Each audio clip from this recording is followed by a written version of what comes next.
Constantine!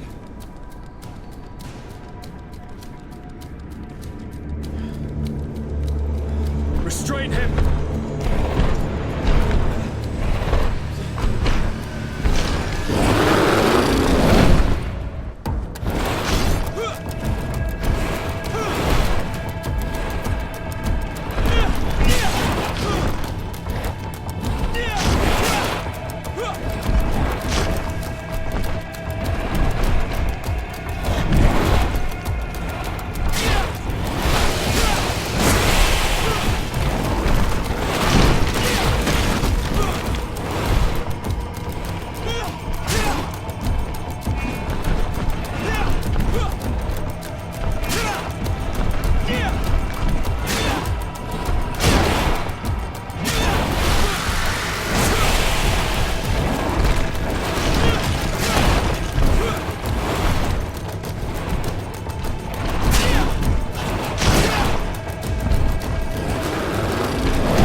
I do not desire your death.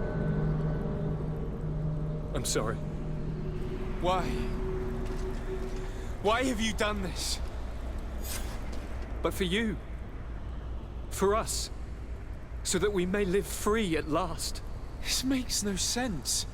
Constantine, it's madness. You don't understand because you're still attached to the old world. This old, dying world which, to survive, has betrayed, used, and manipulated us and would not have hesitated to kill us. Perhaps, but I've seen death, cousin. And I understood the vanity of it all. My father's ruses just so he could earn more power. the political bowing and scraping to preserve corrupted nations. I have been offered unrivaled power, allowing me to get rid of this, to send the old world back to its inevitable death, and to build something new here. Something unique. And this new world is my gift to you. You and I could be its new gods, the immortal and benevolent monarchs. He himself is the incarnation of the old world he is speaking of. He has its vices and its poison. For his own immortality, he's prepared to destroy everything around him, to break millennia of cycles. I implore you, flesh of my land, think of all the lives that will come to an end to feed his pride. Don't listen to this old god. He's like all the others, after all, clinging to life.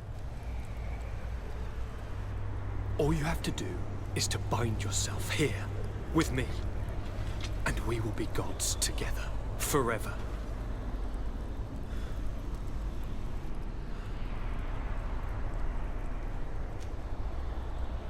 Come.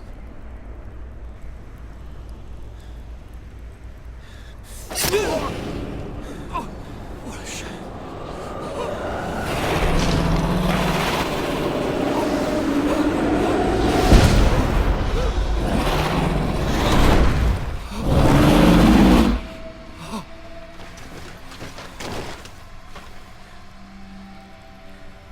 Good night, sweet prince.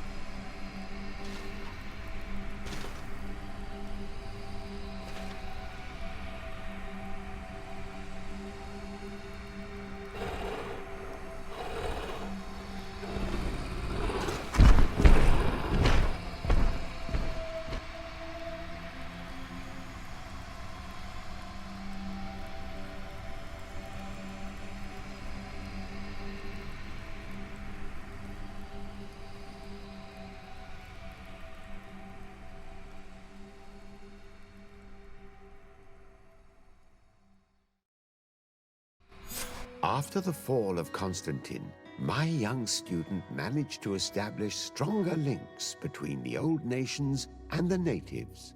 Some of their donegada were even invited to the continent, and with their help, it slowly became a land filled with life again. And for the first time in a long while, the number of cases of the Malichor is decreasing. Those who bravely fought at Dorhat Gennadu were celebrated everywhere. After all, if it weren't for this unlikely alliance, the island would have fallen into Constantine's greedy hands. Sieglinde took Kurt as an advisor, but he insisted on keeping his place alongside his former student and friend, watching his back, as he always had. Siora obtained the title of Marl of the Red Spears alongside her twin. She leads them with wisdom, but often reunites with the one she still calls her Karants. Afra set aside her weapons and went back to her research on the native culture and flora of the island. It is said that she is even writing a book with the help of Dunkas's clan when not visiting her friends. For his bravery, Vasco was awarded the rank of commander. He now travels the sea at the head of a whole fleet, but he often comes back to visit his brother-in-arms. Petrus's ambitions have finally been fulfilled. He obtained the much-coveted title of Cardinal. Despite the responsibilities implied by such a title, he still sometimes visits the one he calls his child. Despite the help Ulan received, which allowed him to restore the importance of the seaside Nemeus, he still had to renounce the role of Marl as he faced the contempt of the other clans.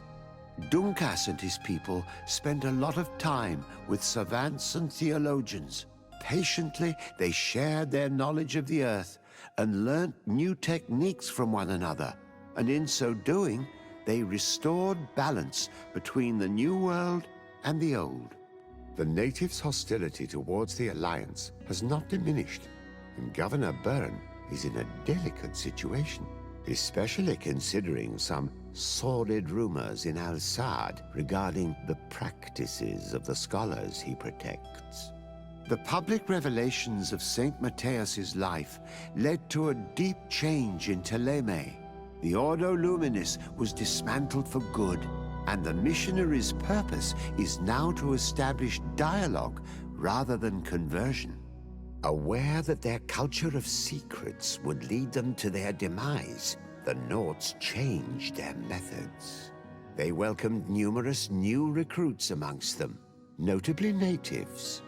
Under Sieglinder's control, the Guard returned to the honorable values that had made its reputation.